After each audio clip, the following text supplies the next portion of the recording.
This computer. Okay, so that worked. I'm gonna steal that back from you for a moment, unless you're gonna show Yeah. some more on the website first. No, I wasn't going to unless people had questions. Okay, I have one more person I need to tell to come over to this room. Okay. You can So yeah, carry on. so tonight's an open forum, but I know Charlie has a couple more videos about high blood pressure he wanted to show us that he did get a chance to get to last week. So we'll let him do that when we come back. But does anyone have any questions so far? Or I think is there anybody new? I don't think so.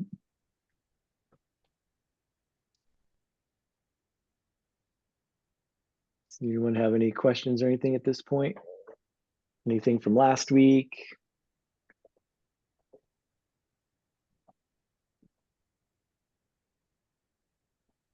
I don't know if this is appropriate, but I had a question. I'm doing well. I'm recovering from an MI and a stent. Yeah, right. Um, but I had a blood draw yesterday because the last day in the hospital, my liver enzymes were a little high, and I was concerned about the atorvastatin affecting my liver. So she took a blood draw, and those were great. So that's reassuring. But what's odd is my sodium has always been on a little bit on the low side, but since the hospitalization, the 12th, I've been per doctor's orders, I've been restricting my sodium to well under 1,500 milligrams a day. And on the blood test yesterday, both my sodium and my chloride were like below normal. So I'm wondering about the salt thing. How important is it? Should my sodium be low? If you have any Yeah, comments. it's fine to stay low on sodium because the blood sodium, it doesn't really go up with dietary sodium. What usually causes blood sodium to go high is too much, is not eating very much and drinking a lot of plain water. So if you drink your excessive amounts of plain water and your caloric intake is down because maybe if your appetite isn't as good or something, that combination will usually lower the sodium. So it's more that the salt in the body is not low. It's just that the water, free water, is a little high, and so it dilutes out your sodium. But it's something that has to be followed closely, checking your kidney function and things like that. But once you're if you're back to a good normal diet and you're not over consuming too much plain water, it should normalize. I'm drinking a lot of water, but my kidney labs were good. Yeah. What is So your maybe sodium level? yeah. I don't remember the number, but I remember that it was below normal, and so is the chloride for the first time. Well, if it's above 120, 25, you shouldn't give it a second thought. If it's below that area, then you would need to be evaluated further. But I'll bet you it's 132 or whatever, just slightly below. Yeah. I think it was maybe 10 or 15 below the whatever was normal. Well, 135 is normal. No. So 10 below would be 125. It was about 124, I believe. I'd have to check, but I believe that. Yeah, so that might be something you want to follow. If it continues to drift on down, there's a syndrome of inappropriate ADH and some other kind of hormonal issues that you might follow. Could be a error in the laboratory test. One test, I would not place my faith on it. But it's not a result of me. I had been shocked to see how much sodium was in some of the stuff I regularly ate. It's not a consequence of me reducing my sodium. No, as you might notice from the videos, you can get by on a very low sodium diet. Your body will hold on to what it needs. And if you're eating any kind of sodium, you're going to get some from your food and some other things. You're not.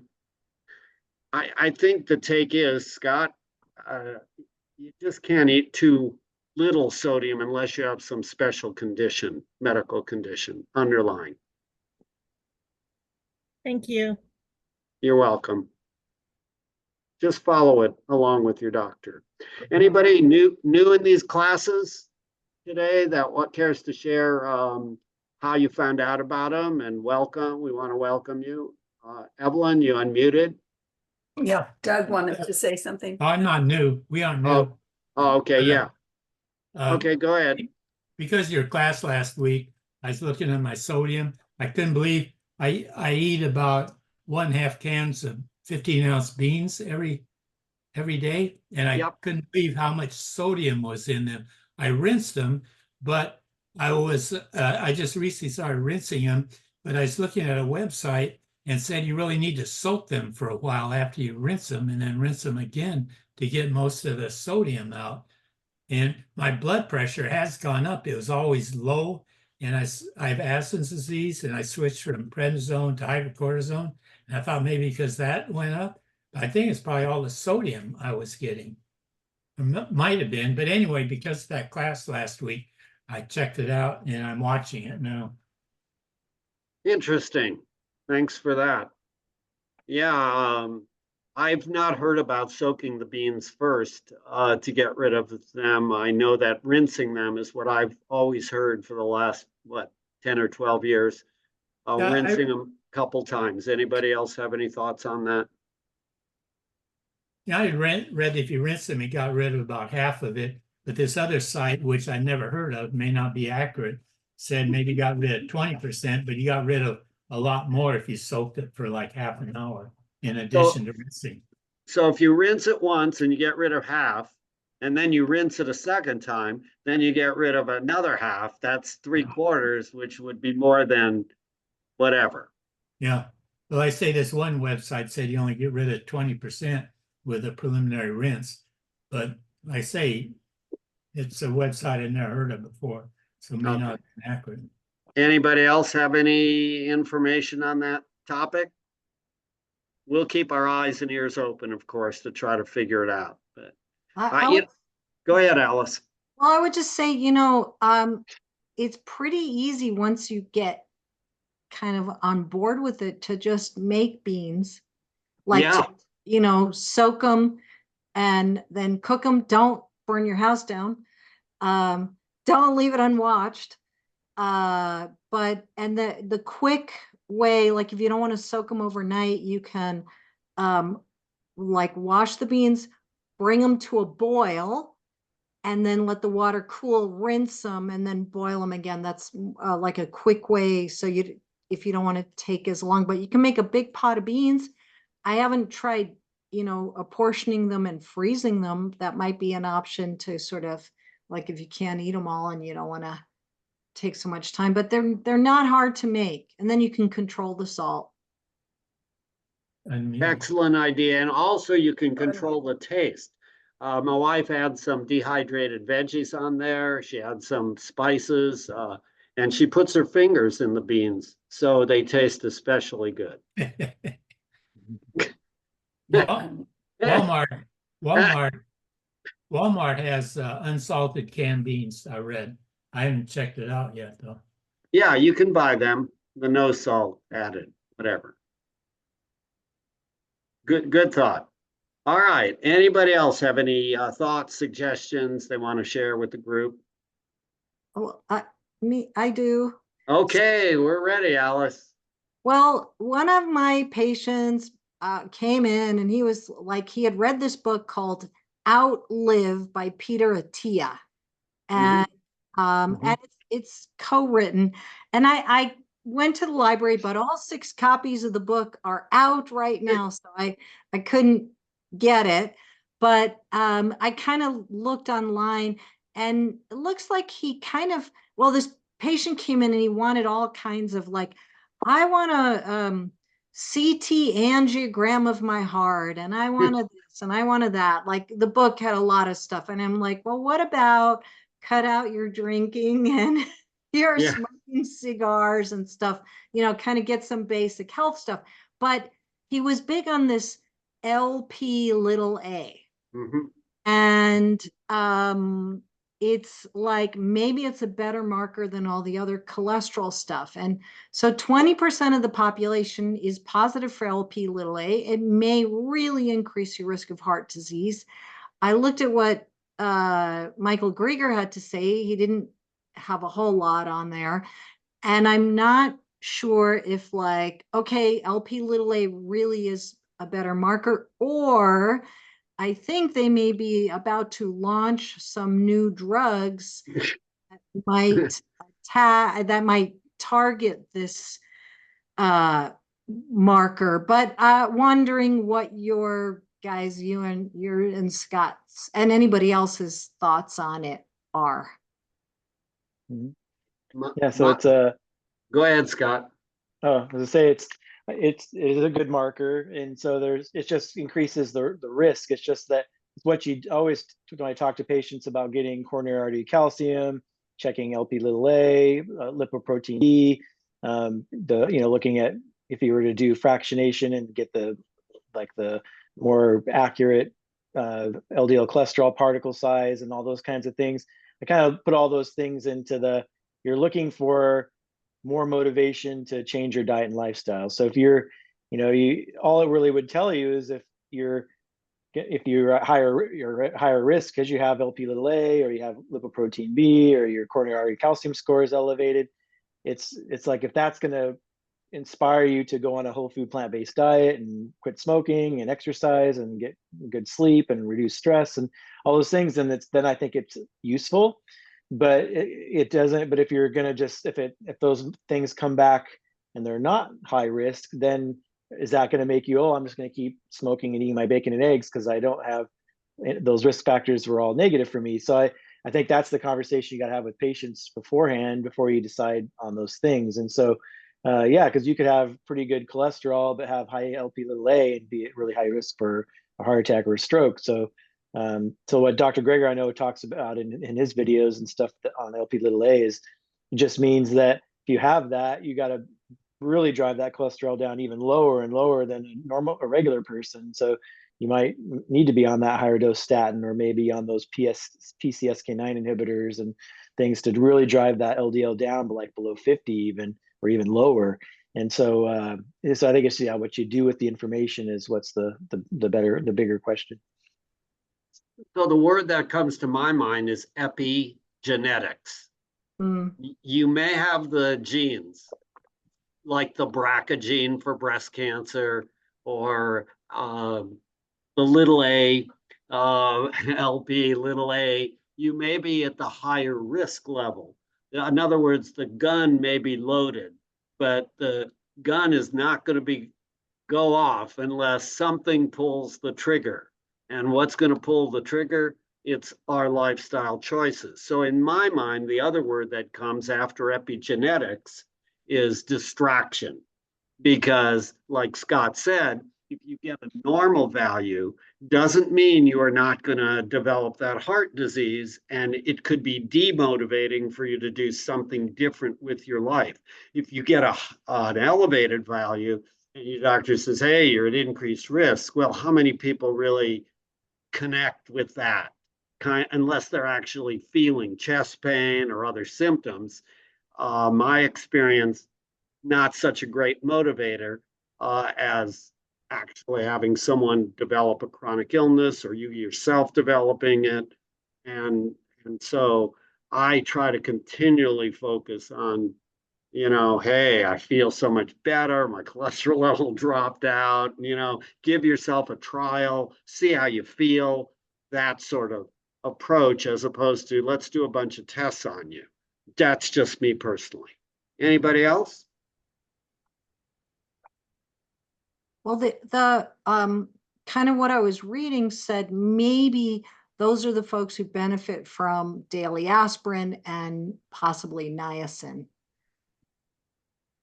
Again, the question is it a requirement? In other words, the patients generally that the studies have been done on are patients who have been eating the standard American diet. And so you don't have a good comparison group of people who are actually eating healthy and not producing TMAO and not ingesting insulin like growth factor 1, the IGF-1, and having a microbiome that's really buffed up and producing butyrate and cutting down on the inflammation in your body. So if you had a group that you could compare one group with the other. My bet is that those extra supplements would probably not be that beneficial. That's my guess, but I don't know for sure.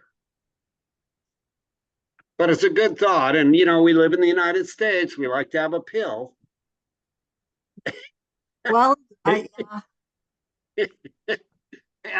I get it. That's just been what our training is. What can we write on that prescription pad? But I must tell you, Alice, it's so much fun talking with patients, trying to figure out a way to motivationally interview them and get them to kind of come to an assessment about, their ambivalence, resolving that in a direction of doing something healthy for themselves. That is really tricky. And it's really hard for an old dinosaur like myself, who's so used to being the authority and saying, this is what you need to do. And, patients don't really like to do what they're told to do. I don't. So that's what I've been focusing my attention a lot, especially when I have medical students rotate with me. Anybody else? This is way too much fun. There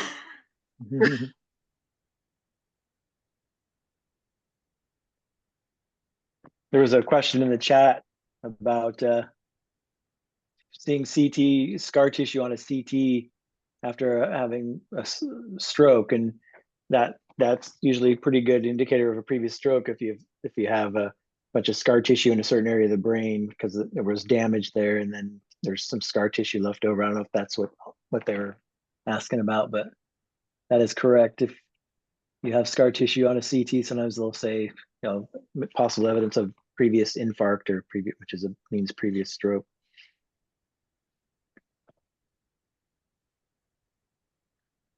So I see Lisa Chick is here, and that's great. I wonder if you have time tonight, Lisa. We're going to play one or two videos on hypertension. We're going to answer questions, but maybe you could do I don't know, I wouldn't call it too accelerated a version, but maybe somewhat of a version that you did if you had the time. I'd love to get part of that on a video clip tonight, depending on how many questions we have and other things, but totally up to you. And whether, I know you're on a new rotation and maybe you cannot do that or focus your attention. Yeah, I am just starting my inpatient family medicine audition rotation at Kaiser in LA. So I'm just on my phone right now and I don't have my PowerPoint or anything with me, but I can definitely do it in 2 weeks when I'm on outpatient. Okay. All right. Well, we'll keep that in mind and we'll try to fit you in at some point. Okay. Thanks. All right. Well, welcome anyway. Glad to have you around for what you're ever able to do. Anybody else have any questions? Any suggestions? Evie.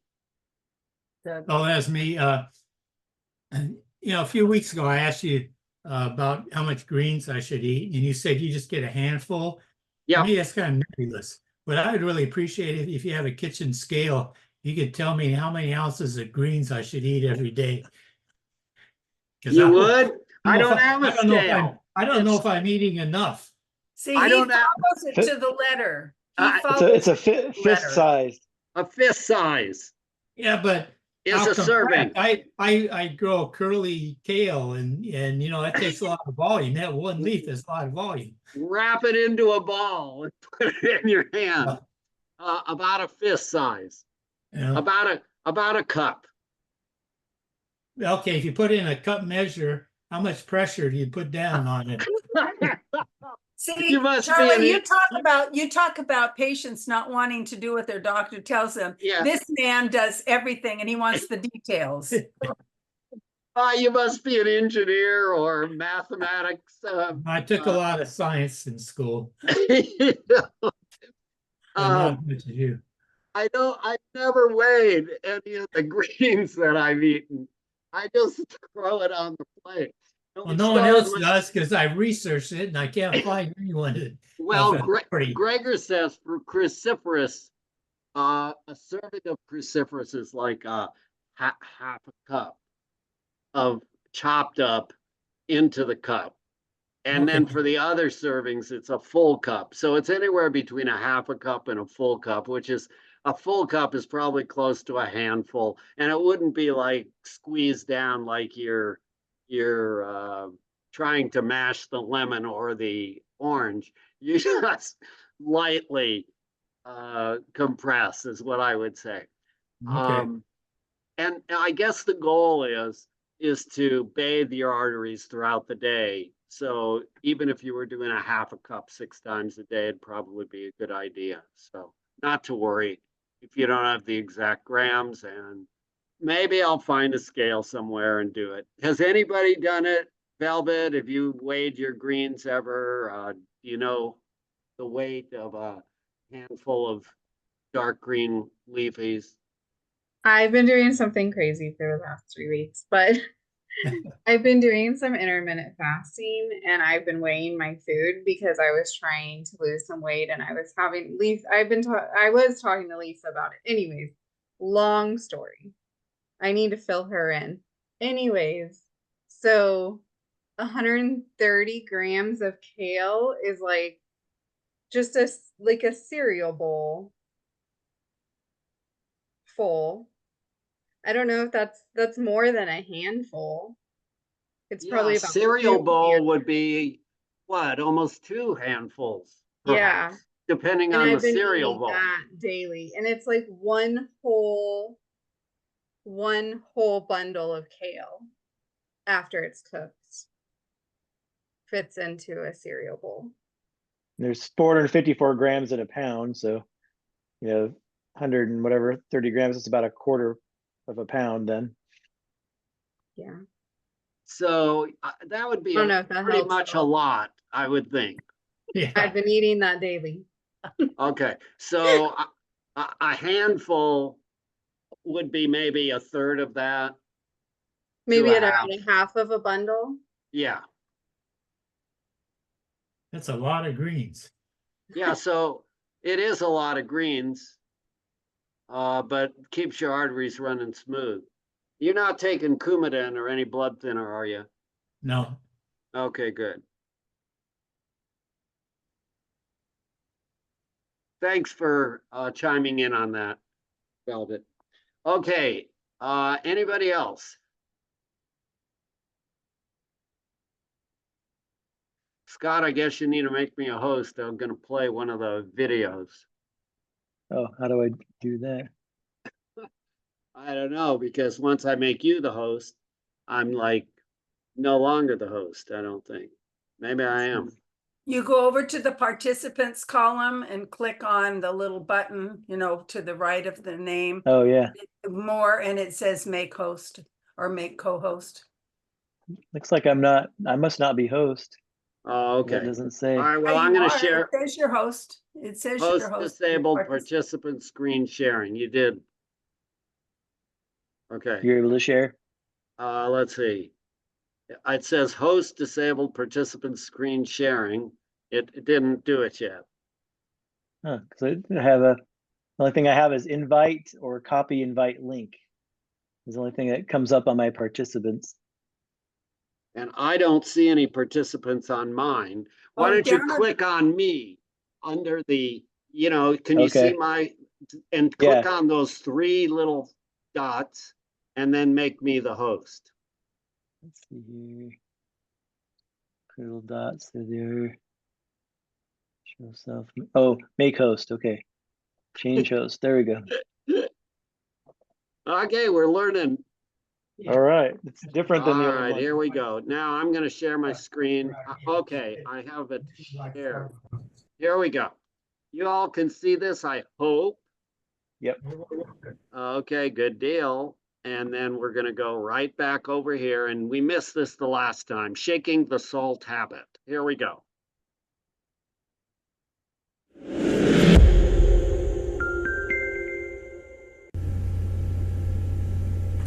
The two most prominent dietary risks for death and disability in the world are not eating enough fruit and eating too much salt.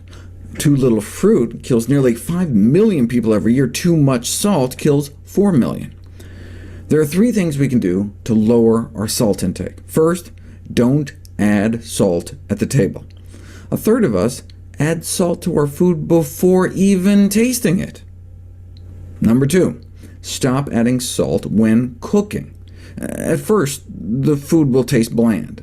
2 to 4 weeks later, however, as the sensitivity of the salt taste receptors in the mouth become more sensitive to the taste of salt in the usual concentrations. Believe it or not, but after 2 weeks you may actually prefer the taste of food with less salt.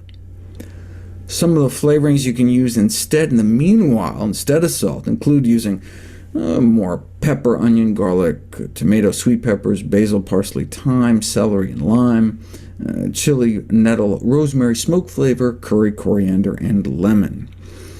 Even if you did add salt, though, it's probably better than eating out, where even at non-fast food restaurants they tend to pile it on. And finally, avoid processed foods that have salt added. In most countries, only about half of sodium intake comes from processed foods, so there's more personal responsibility. But in the U.S., even if we completely stopped adding salt in the kitchen and dining room, it would still only bring down salt intake a small fraction. This has led public health commentators to note how challenging it is then for everyone to reduce their salt intake, since so much of our sodium intake is out of our control.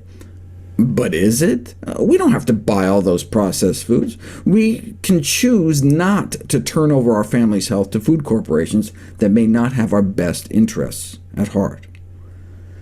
If we do buy processed foods, there are 2 tricks we can use. Try to only buy foods with fewer milligrams of sodium on the label than there are grams in the serving size. So if it's a 100-gram serving size, it should have less than 100 milligrams of sodium. Or you can shoot for fewer milligrams of sodium than there are calories. For example, here the sodium is 720, calories are 260. 720 is greater than 260, so this has too much sodium.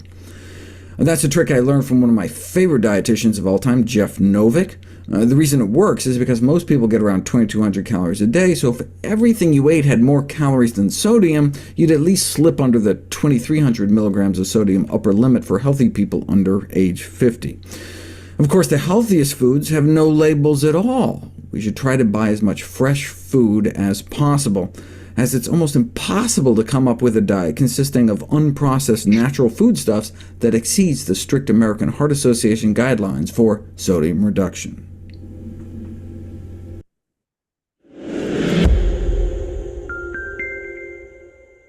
Okay, we're going to stop, and it's question time. We want to give you a little time for thinking about this. Do you have any questions, any comments?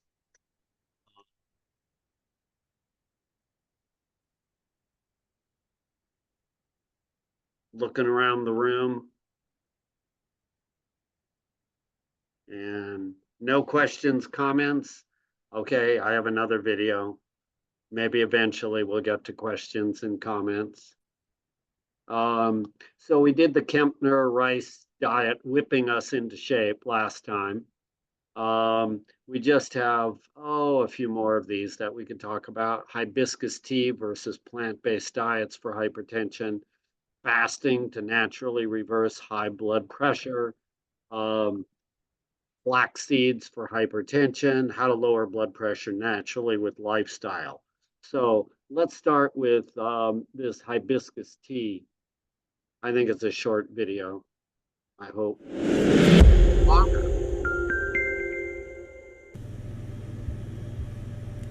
The latest research pitted hibiscus against obesity, giving hibiscus to overweight individuals, and showed reduced body weight, but after 12 weeks on hibiscus, they only lost like 3 pounds, and really only 1.5 pounds over placebo. Clearly no magic fix. The purported cholesterol-lowering property of hibiscus tea had looked a bit more promising. Some older studies suggested as much as an 8% reduction drinking 2 cups a day for a month.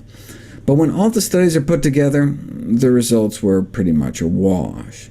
This may be because only about 50% of people respond at all to drinking the equivalent of between 2 to 5 cups a day, though those that do respond may get a respectable 12% or so drop in cholesterol, but nothing like the 30% drop one can get within weeks of eating a healthy enough plant-based diet.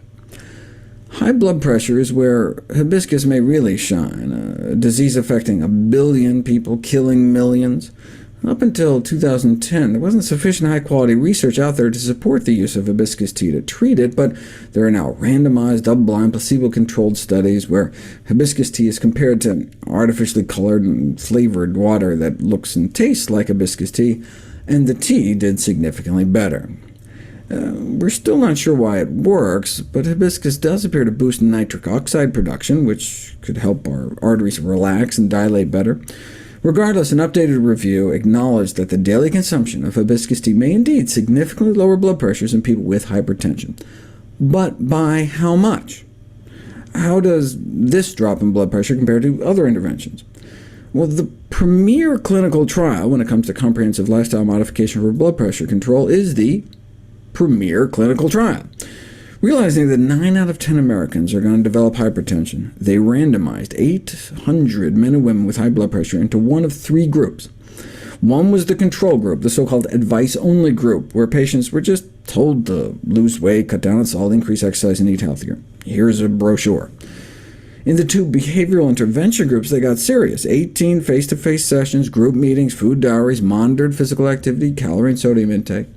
Now, one intervention group just concentrated on exercise, and the other one included exercise and diet. They pushed the DASH diet, high in fruits and vegetables, and low in full-fat dairy products and meat, and in 6 months achieved a 4.3-point drop in systolic blood pressure compared to control, slightly better than the lifestyle intervention without the diet.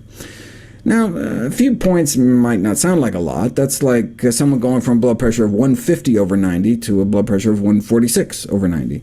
But on a population scale, a 5-point drop in the total number could result in 14% fewer stroke deaths, 9% fewer fatal heart attacks, and 7% fewer deaths every year overall.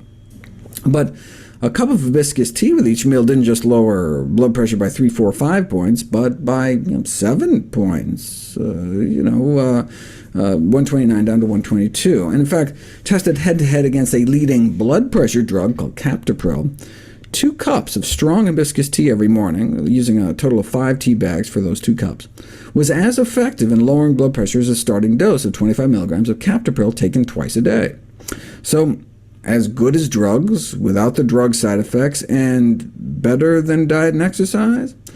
Well, the lifestyle interventions were pretty wimpy. As public health experts noted, the premier study was only asking for 30 minutes of exercise a day, whereas the World Health Organization is more like, an hour-a-day minimum.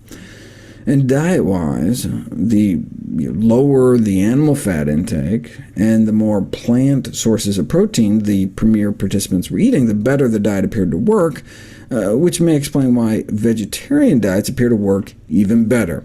And the more plant-based, the lower the prevalence of hypertension.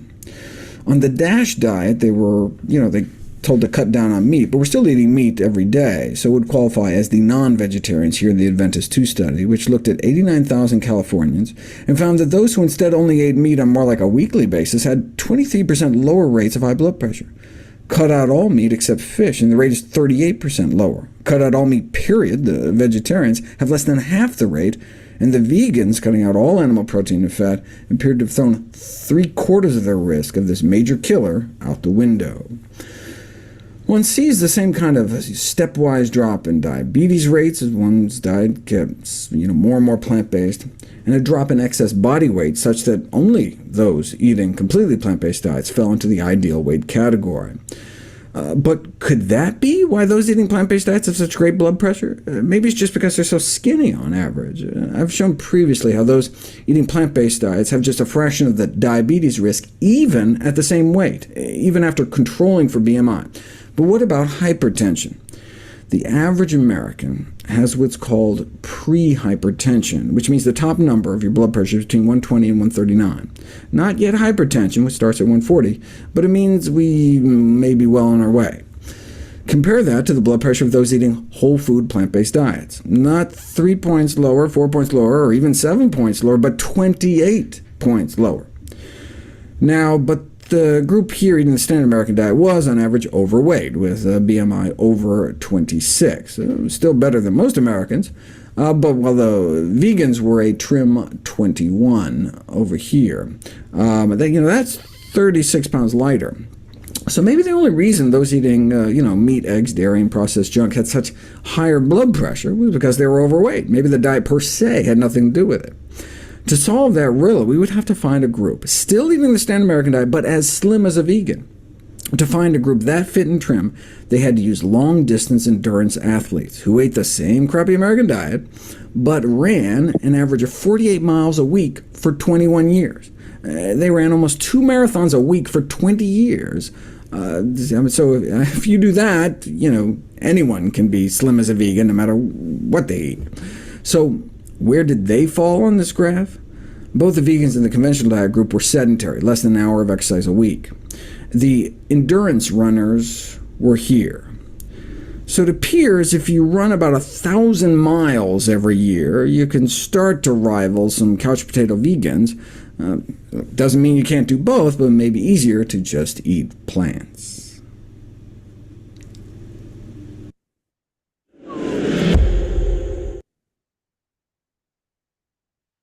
So we've gone from hibiscus tea to running yourself into the ground, a couple marathons a week.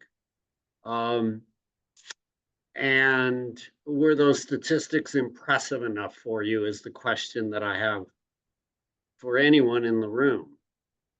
Would they be motivating enough? Go ahead, Nancy. You can just unmute yourself. I see your hand up. And then whoever may be next. Good. Yeah, I bought some dried hibiscus flowers from the bulk things at at Winco. And I was just wondering how much of that, and then should I let the solids settle out and forget those, or should I kind of drink those or put them in some food to eat or anything? I was just wondering about that. Okay, so that's a question I can't answer, but I will tell you this, that if you go to Gregor's video, he will have listing under resources or the sources, all the articles that he used, which would likely have how the studies were done and what they used for the hibiscus tea. And I don't know if you could glean from that whether you should be eating leaves or whatever. No, it's the flowers. They're dried the flowers. Flower, yeah. Flower. I don't have the answer to that. I'm not smart enough. But I could go to Gregor and check it out. So if I can go to Gregor, you know his site, right? Nutrition. Yeah. Go to his site, go to the video, and then click on the area below the video where it says sources, and see if you find an article that, I don't know how many articles he has that he came up with that. And again, we can kind of keep our eyes and ears open. Sometimes you can write to him. There's a way of going on his site and writing a note. Hey, can you give me some advice? And he may not respond, but one of his partners in crime or education, they will respond after several weeks. Because I know you can buy like spoons that have holes in them, or you could buy some bag type stuff to keep all the shall we say crumbs in it. But I was just wondering if it was okay, because I know sunflowers like nasturtiums and oh gosh, I can't think of forage. Anyway, They're there's a lot of edible. flowers that are good to eat. Yeah, Daylilies?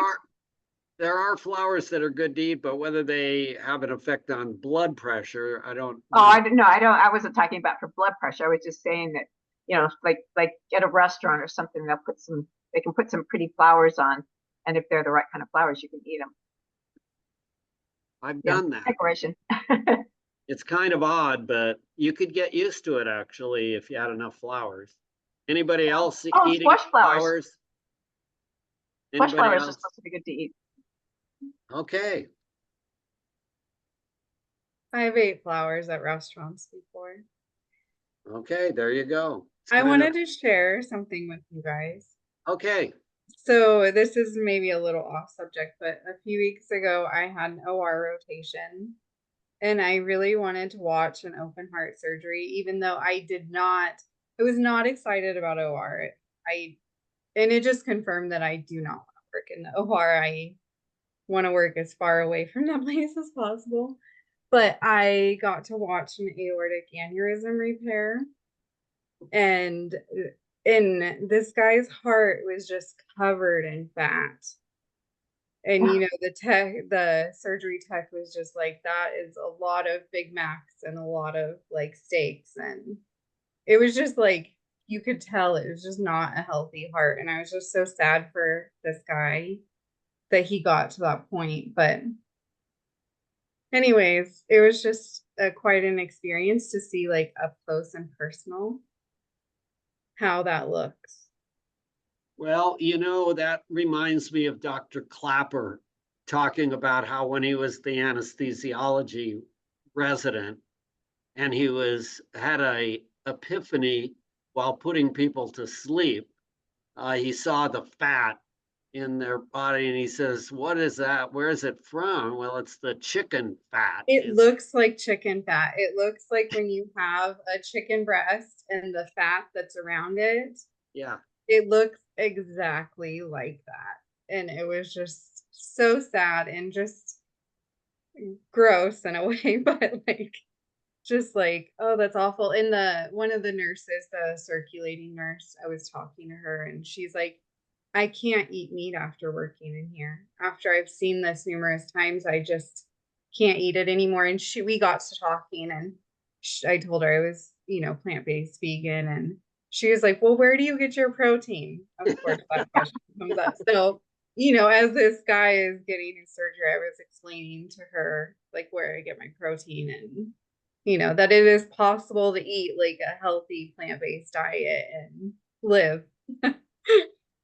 So That's a good story. yeah. We always love the where did you get your protein? We've all been through it. Yes, numerous times. Anybody else? Yeah. Okay. So where do they get their protein? Well, where does a cow get its protein? Where does an ox get its protein? Where does a buffalo get its protein? Yeah, so you've got a good response. And I mean, they have big muscles.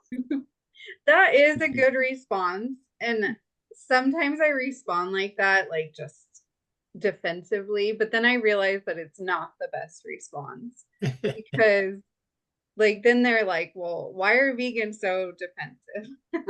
But so I try to like take a deep breath and not, but I love that response. But I also have to, like, if I want someone to change, like I have to explain it, in a different way. Very good. Doug.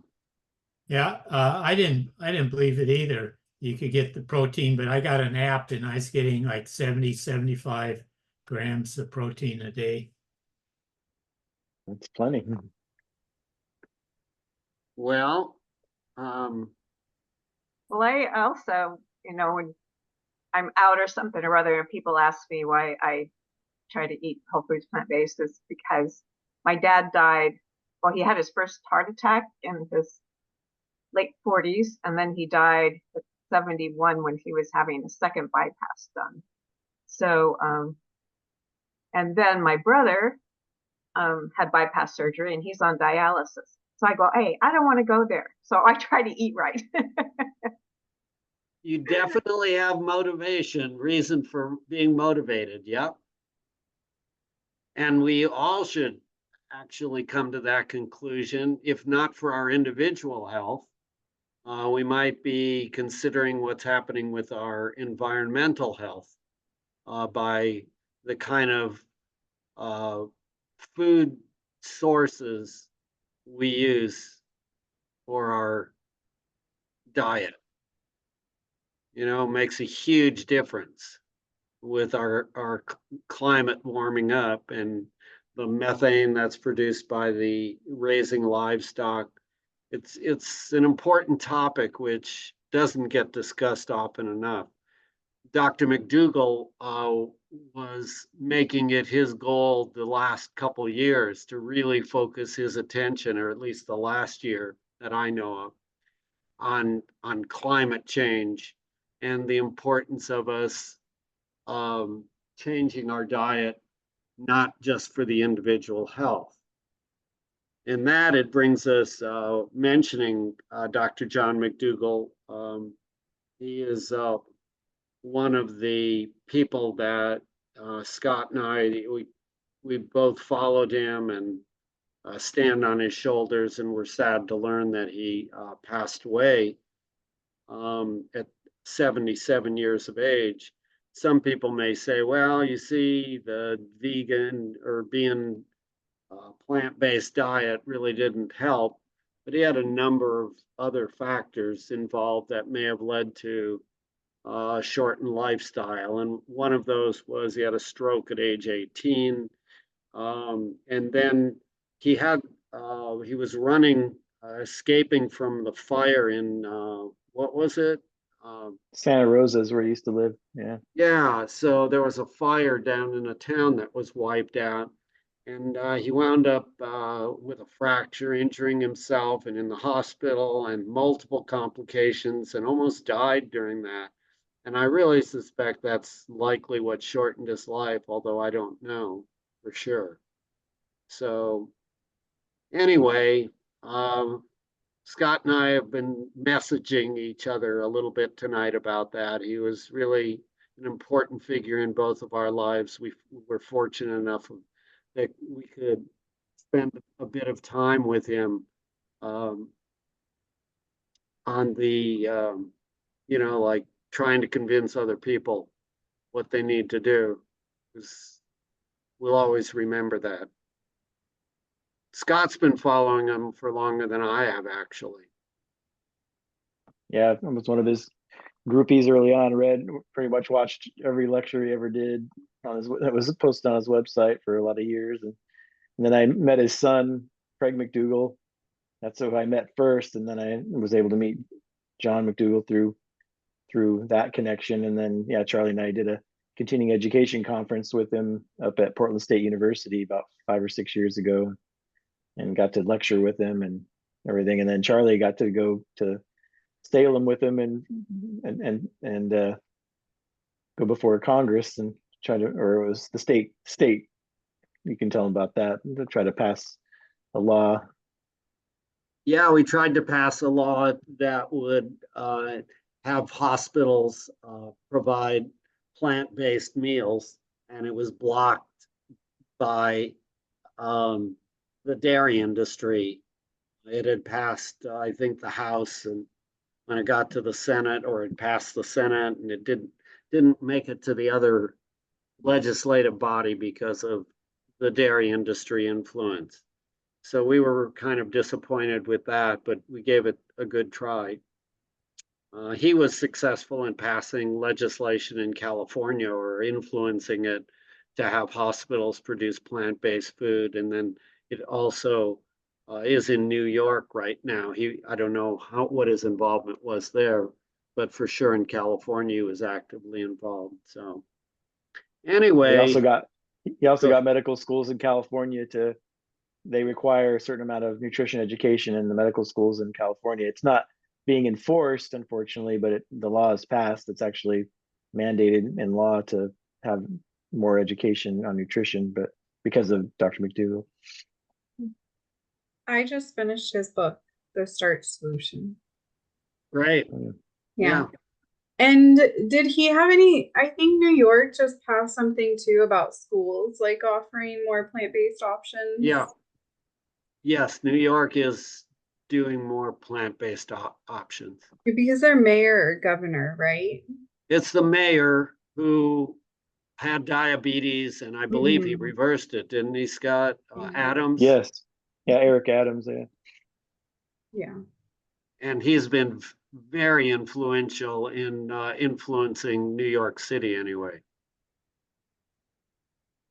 with the schools in the city. All right.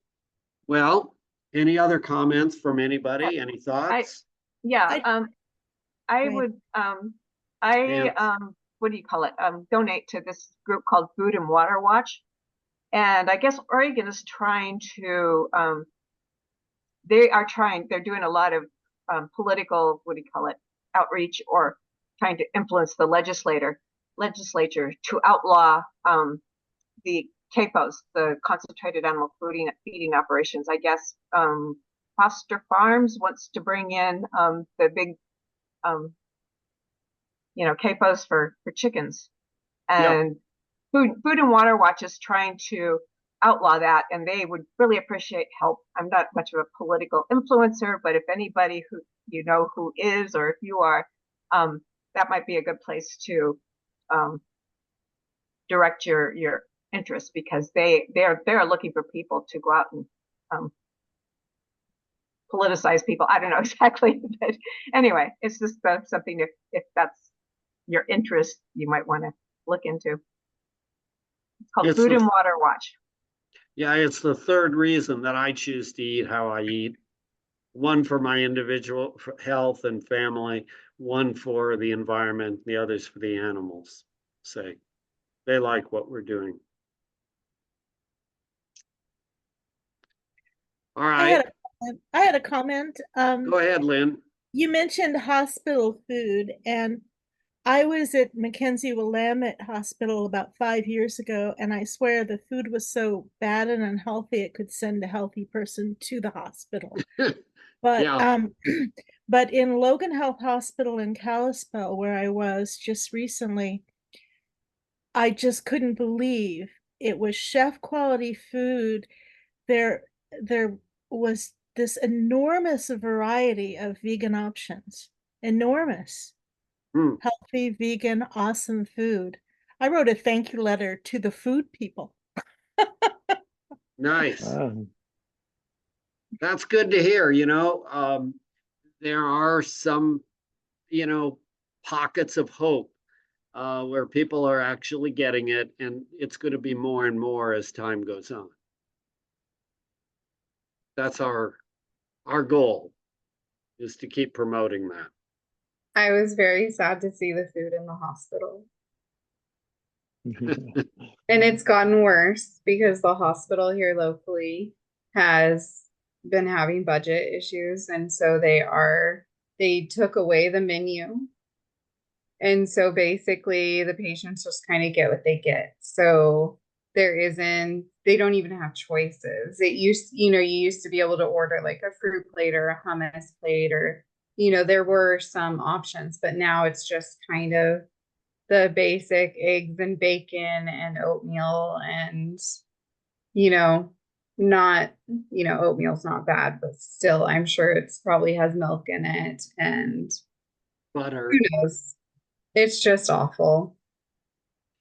Yeah, that's what we were trying to change, but we'll keep working on it. Okay, next is Doug and Abby, and then Joan. When I was about 30, I was diagnosed with Addison's disease, and it progressed. I was in really bad shape. I was hospitalized. And for breakfast the first morning, I was delighted. My sodium is really low, so they gave me unlimited amounts of bacon. Oh, gee. So I've kind of changed. Yeah.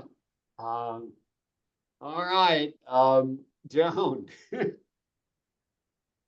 So I have a friend who has been working towards being vegan and was so proud of himself. He'd had heart issues, serious heart issues in the past. Recently had another incident where he had to have a stent again. And he's been doing a lot of Impossible Burger and Beyond Meat. And I just worry about the heme that's in that people think they're doing a good thing where there's something else in there that's not so good. Well, it's the fat, salt, and sugar and the processing out the fiber that's not so good. More so in my mind than the heme. Uh, it, but I do have a story to relate to you. I was talking to a friend this morning who was a little low on energy and had some libido issues, just not feeling like he used to, and he was able to order lab work on himself in an area where he lived, a state in which he lived. And he found that his hemoglobin A1C was elevated at 6.5, and he had a low testosterone level. And he says, you know, I thought to myself, probably the low testosterone was causing insulin resistance, leading to me being pre or actual diabetic. He says, I eat just plants though. He says, but my wife has been telling me, stop eating the processed foods and stick with the whole plant food. You know, I love those burgers and the fake meats and the cheeses that are vegan. I love that food. He says, but you know, and of course I said, your wife's right. Stop eating that. He laughed. He says, yeah, I guess my wife is right. I'm going to have to change. So those transition foods, foods that help people who are just highly resistant, who say, I am not giving up my meat, I am not giving up my cheese, to transition them to some plant-based meats and cheeses seems like a reasonable option for most people. But explaining to them that over time, healthier choices are really foods as they're grown in nature.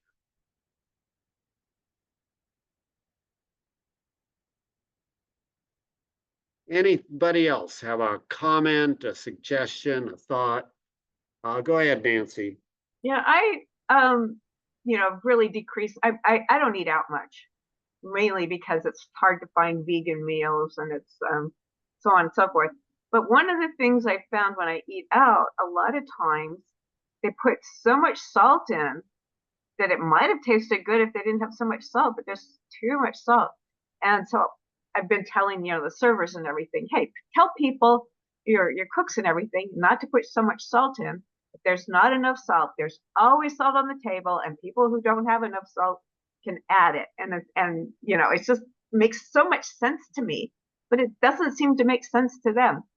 And I was in Arizona eating out with my sister, and so they had a vegan meal, which would have been quite nice, but it was too salty. And so I commented to the server, and they gave me the meal for free. So wow. Anyway, well, good maybe for we you. can start changing people if we complain. Yeah, good for you for bringing it up.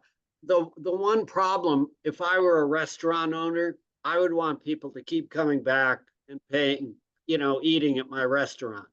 And if I serve food that doesn't have the salt and fat and sugar content that most Americans are used to, I'm pretty much out of business pretty soon. So I understand their dilemma.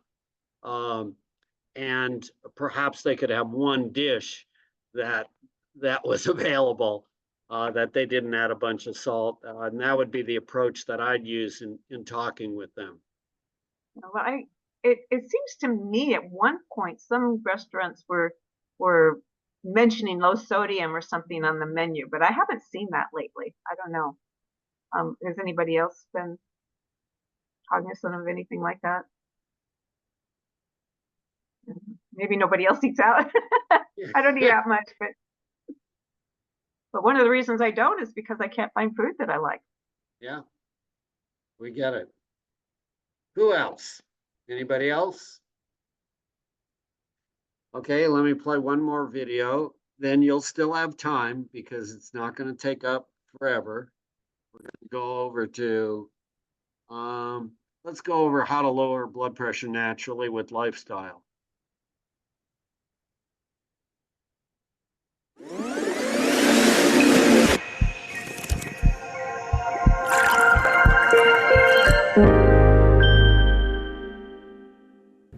Fasting has been practiced for thousands of years, but only recently have we started to put it to the test. I did a previous video series about the studies on using fasting for weight loss back in the 70s. Was it safe? Was it effective?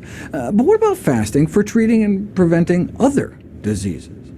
One of the side effects noticed in the early weight loss studies was a consistent fall in blood pressure, so much so you typically have to stop taking blood pressure medications while you're fasting, else your pressures fall too low.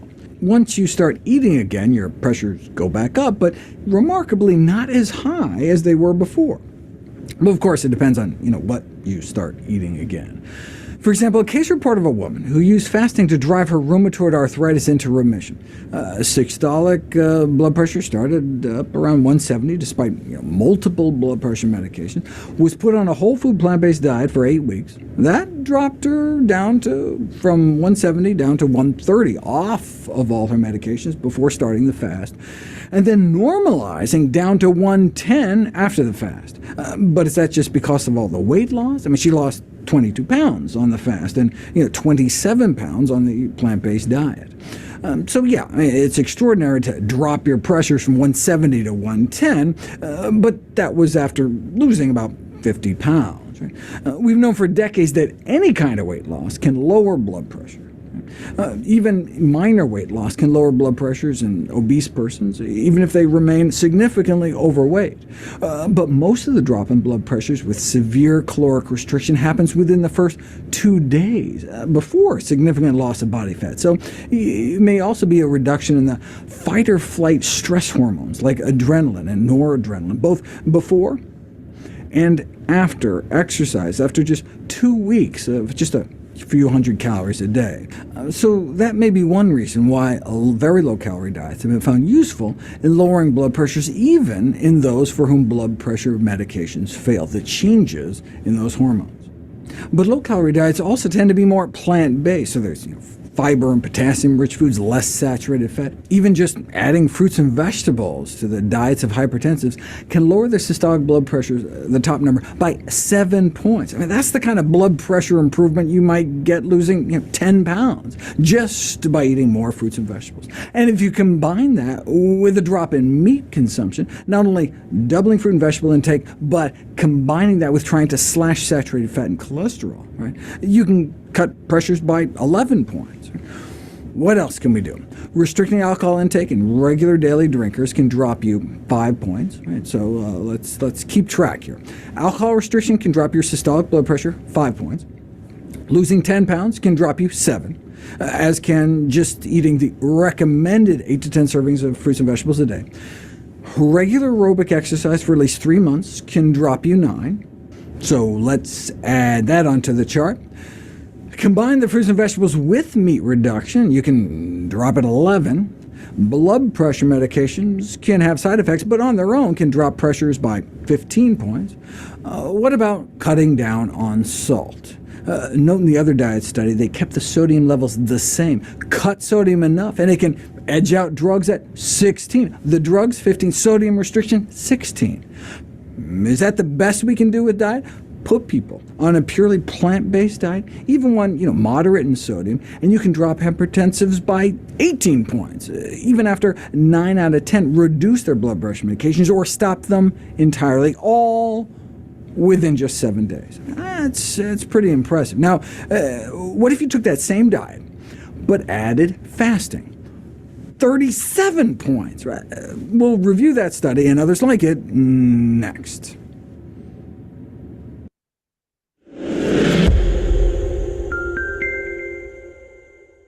Now, for those people who are having problems controlling blood pressure, that video I hope could be providing some hope in your life that you could actually get your blood pressure under control. Any thoughts? Will he explain what he means by fasting on the next video? I'm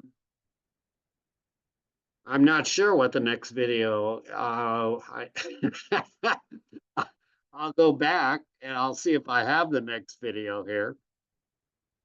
Do you know what he means by fasting? I assume he means more than intermittent fasting. I'm assuming that the fasting he's doing is more in line with the fasting that's done by North. Who's the doctor down there, Scott? Yeah, Alan Goldhammer, right? The Goldhammer. True North Health Center, yeah. Yeah, I think it's the fasting where you're actually water fasting and medically supervised. So that means you'd be fasting over probably a week period of time. I think that one lady had what, 24 days of fasting to lower her blood pressure, but 37 points is pretty remarkable.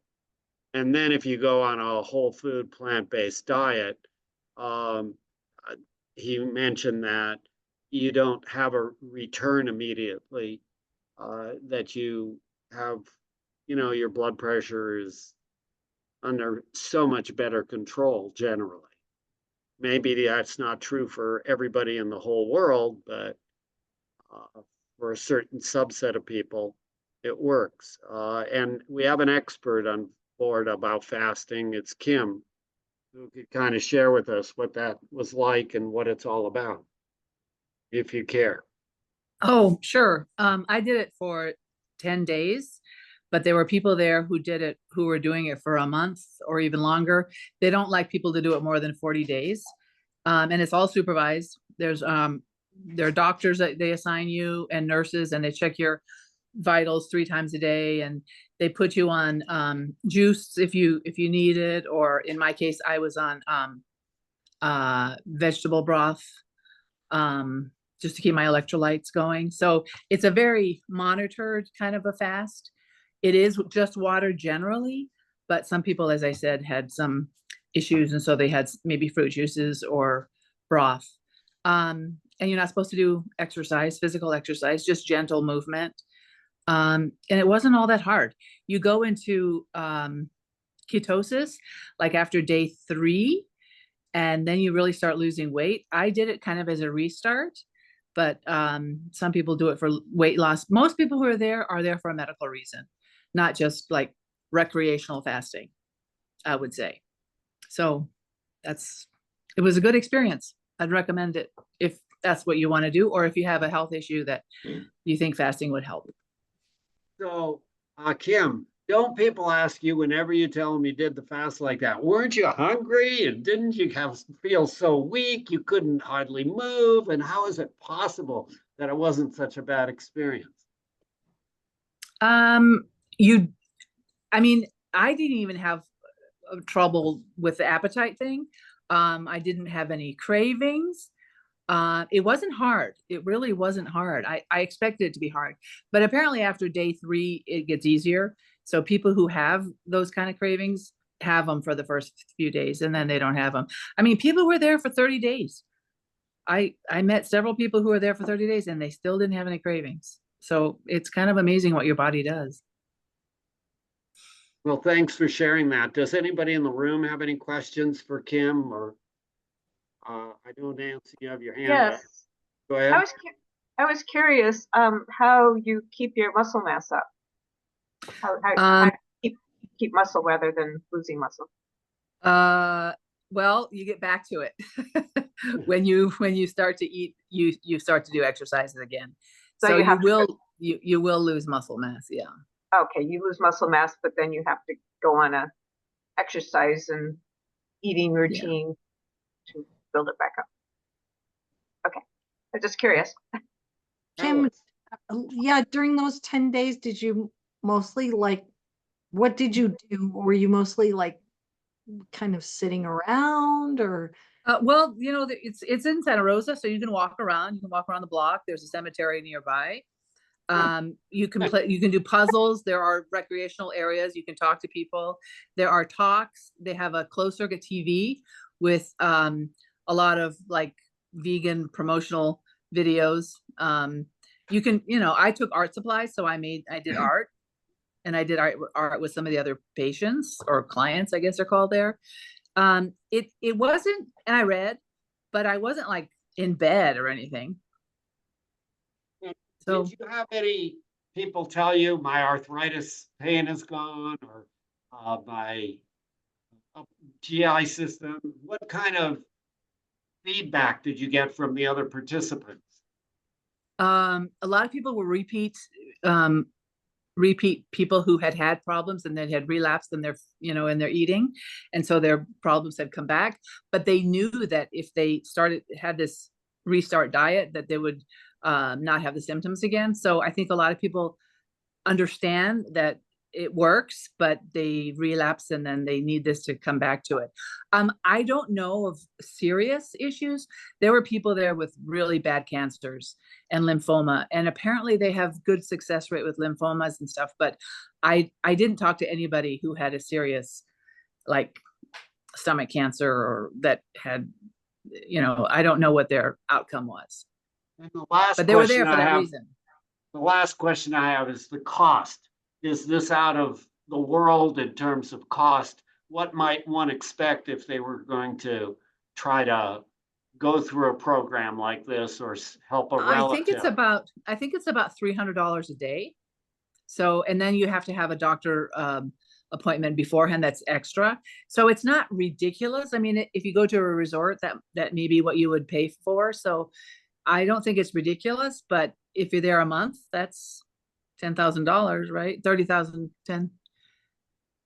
Well, 300 times 30 would be 9,000. 9,000. So yeah. But if you go for a week, that would be like closer to 2,000. yeah. Yeah. Oh, I wanted to say also, there's a acupuncturist there and massage therapist. It's not a spa though. It's not a spa. And a chiropractor who are also on staff. So you can make appointments and see them too. And then you have lectures throughout the day and those sorts of things. Doug Lyle. And then a lot of stuff on the closed circuit TV too. Okay. And also food demos, cooking demos. So there are all kinds of, they have a kitchen, and those people who have finished their fast, and you know, you enter at a different time than other people, so there's food available, so you see the food, but it's so weird. You go to demos and you see it and you smell it, but it's, you know you can't eat it, so it's okay. And you're in a controlled environment, so you can't really sneak it. There's a market right across the street, and nobody would check your pockets if you went over there and bought a chocolate bar or something, but you're there for that reason. So people generally are pretty good about not doing that. Did you have dizziness and lightheadedness or never? Okay. Pretty amazing. And it's in California, so it was nearby for me. So yeah, I would recommend it if you have the money and the time. It was a positive experience. Well, thanks for sharing that with us, Kim. You're welcome. I really appreciate it. Lynn, go ahead. I was wondering about the genetic component that some people have for hypertension. My mother was hypertensive all her life, and I'm hypertensive. Well, again, there is, genetics and there is epigenetics. You have the genes for hypertension, and the genes need to be turned on at some point, and that's generally related to lifestyle choices. And that could be a number of factors. Usually it's what you eat, how you move, the chemicals you choose, how you deal with stress in this world, social connections, and how you deal with sleep. whether, and if one of those or two of them are kind of out of whack a bit, it can promote your high blood pressure. But if you could get those in balance, the likelihood for 8 or 9 out of 10 people is that you could control that and not have to have high blood pressure. There may be a certain subgroup of people who, no matter what you do, the genes are going to override that. But generally, we think about genetic influence on our chronic illnesses as being about, I don't know, it used to be 20%, some people say 15%, and the rest is lifestyle. So the vast majority is the choices. Do you have Another anything example, to add, Scott? Go ahead. yeah, another example is you look at, in Uganda and rural Africa, the work of Dennis Burkitt and all the years, 30 years he was the health minister practicing down there, is they couldn't even find one case of high blood pressure amongst all the tribes in Uganda the whole time he was there, 30 years. And then you take those same people and they move them to America and they start to eat the Western diet, then it's like, essentially once you're over 50 years old, your chance of high blood pressure is like more than 2/3. So it's totally shows you it's not genetics, it's lifestyle, because nobody had high blood pressure when they're eating a mostly plant-based diet in Uganda, and then you move to America and almost everybody gets high blood pressure.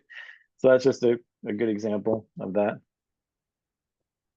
It's sick blood vessels, and things that are also passed along with families is lifestyle, the same recipes, the same lifestyle. We follow that. So our parents had sick arteries. If we follow the same lifestyle, we'll have sick arteries too. So if your mother had heart disease, you'd be worried that you would have heart disease, diabetes, or any other chronic illnesses, really. But you can prevent those. Majority of people can. Anybody else? So in For that- school, Go sorry, ahead, Velvet. in school, there was a couple times that we got like multiple choice questions with like select all that apply. And it was like what things are modifiable versus non-modifiable.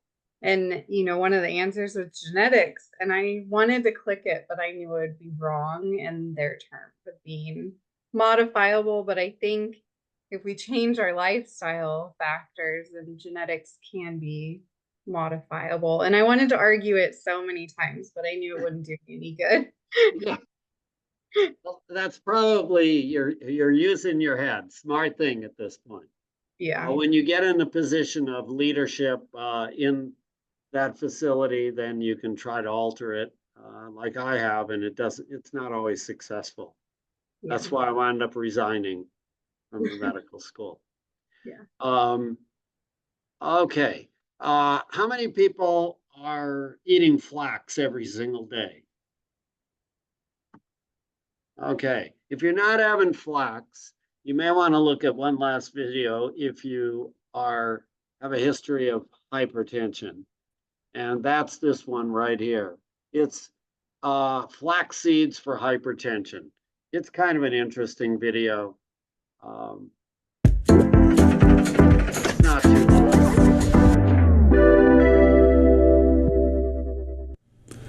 A recent article in the journal Meat Science acknowledged that a sector of the population perceives meat as a food that is detrimental to their health because of studies associating meat consumption with heart disease and cancer.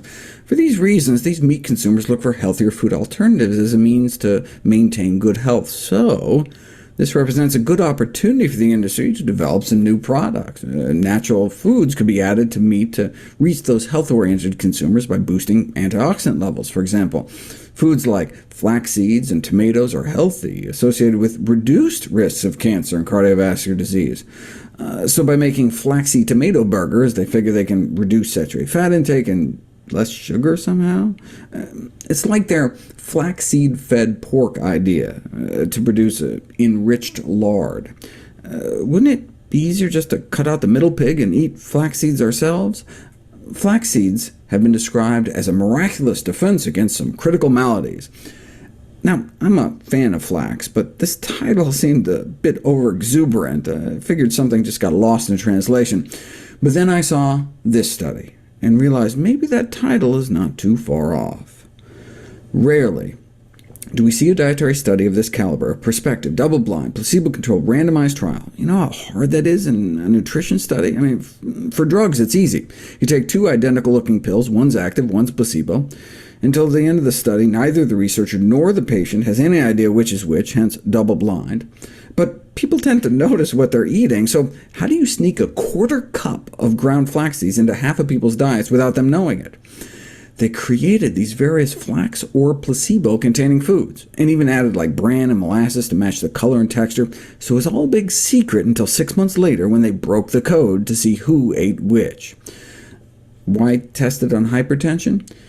Because having a systolic blood pressure over 115, that's the top number, may be the single most important determinant for death in the world today. If you take a bunch of older folks, most of them on an array of blood pressure pills, and don't improve their diet at all, despite the drugs, they may start out with that, on average, hypertensive and stay hypertensive 6 months later. But those who are unknowingly eating ground flax seeds every day drop their systolic blood pressure about 10 points, and their diastolic, the lower number, by about 7 points. That might not sound like a lot, but a drop like that could cut stroke risk 46%, heart disease 29%, and that 10-point drop in the top number could have a similar effect on strokes and heart attacks. And for those that started out over 140, they got a 15-point drop. In summary, flaxseed-induced one of the most potent anti-hypertensive effects ever achieved by dietary intervention. In other words, the magnitude of this decrease in blood pressure demonstrated by dietary flaxseed is as good or better than any other nutritional interventions, and comparable to many drugs, which can have serious side effects. And they're not exaggerating about the comparable to drugs bit. The flax dropped systolic and diastolic up to 15 and 7. Compare that to powerful ACE inhibitors like Vasotec, which may only drop pressures 5 and 2, calcium channel blockers like Norvasc and Cardizem, 8 and 3, half of what the flax could do. Right? And side effects include— compare this list to that of the side effect of flax seeds.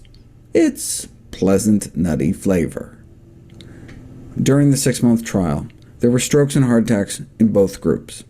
Even if the flax seeds can cut risk in half, though, any avoidable risk is unacceptable. Right? Well, isn't high blood pressure just inevitable as we get older?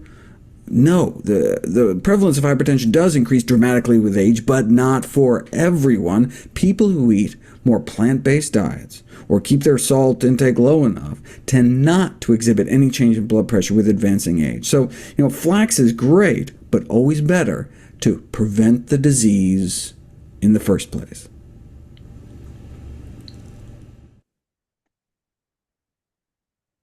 Okay. Any thoughts? Any questions? Go ahead, Joan.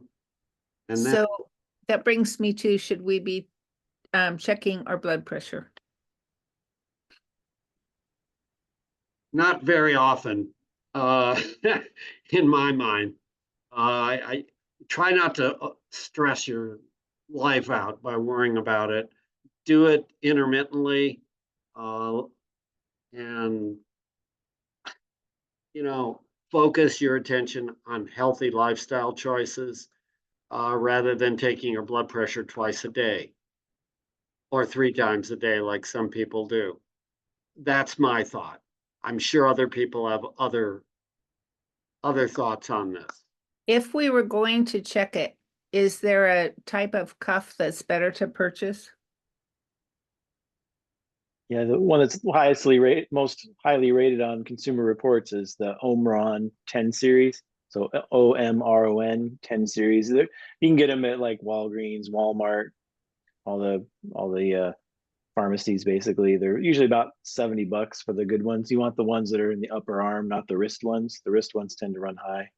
But as far as checking it, I mean, it's going to depend on you and your medical provider, because if you already have high blood pressure and you're on medication, then you're going to want to be checking it every so often to follow. And actually, we treat based off home numbers more than we treat based on in-office numbers, because people tend to be higher in the office than at home. So yeah, if you're already on a plant-based diet and you don't have high blood pressure and you're not on medication, then maybe checking it once or twice a month or something if you have a machine, just to make sure you're doing okay. But yeah, otherwise, if you have high blood pressure, then that's between you and your medical provider to determine how often to check it.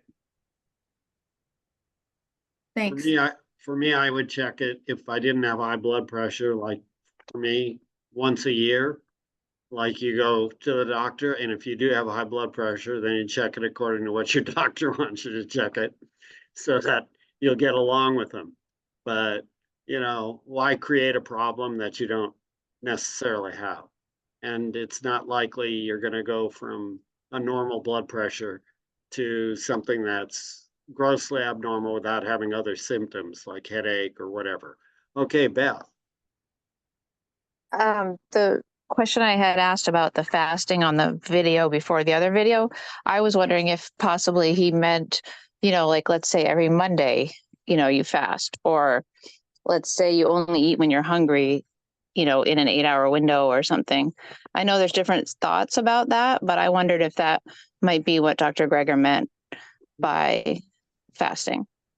I think what he meant is doing the kind of fasting that Kim did. Oh, okay. Yeah, I don't think 24-hour fasting has been shown to do much for blood pressure. I mean, not because it's, you're going to eat right away. And so who cares if your blood pressure drops a few points for one day and then you go back to eating and it goes right back up. So I think, yeah, like Charlie's saying, it's the sustained fasting. And then, or like the rice diet with the other video he showed with Walter Kempner at Duke University, where it was so low in fat and salt that it really dropped people's blood pressures, because those are people with malignant hypertension, which would be fatal. And there were no such thing as blood pressure pills back then. So that's why that was so amazing, that research. Beth, were you here last week to see Kempner's video? I don't think so. I'm on the Eastern time, so I might have fallen asleep. Okay, so let me show you my screen again, and you could take a flick of it. It's Kempner rice diet, whipping us into shape. You may want to do a YouTube search for that, or get it up. Or if you can't find it, you can just watch our class from last week. So it's recorded. So much better thought.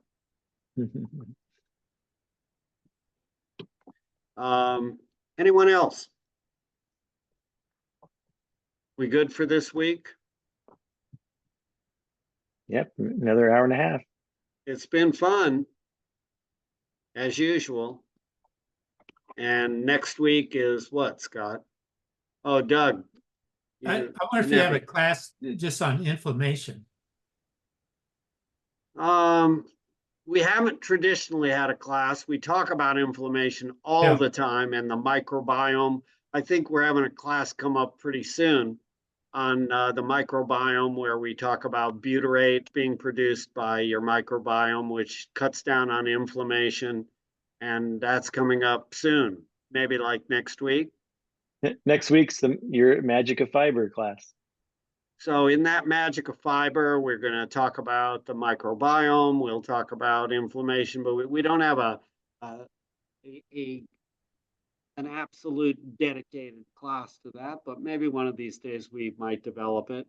Kim. I was going to just say my wife has an amazing testimonial regarding the benefit of whole food plant-based with inflammation she had for a couple of years. So I wanted to have her be on that class. Could you share it next week? She says yes. Okay, good deal. We'll see you next week on that for the class. Kim. Oh, I just wanted to say that in the class today at 2:00, I think it was Lori who said that her husband calls these classes Diabetes Anonymous because of the support everybody gets. So tonight it's kind of like High Blood Pressure Anonymous. So thank you very much for this. Thanks for bringing that up, Kim. That's great. Yeah, we keep doing these classes for support because, it's easy to fall out outside the train and wind up on the side of the road for a while. But we try to grab you back on and have some fun while we're at it. All right, everyone. Scott, thanks a bunch. All right. Alice, Good night, everybody. all the rest. Have a good night. Take All care. right. Good night.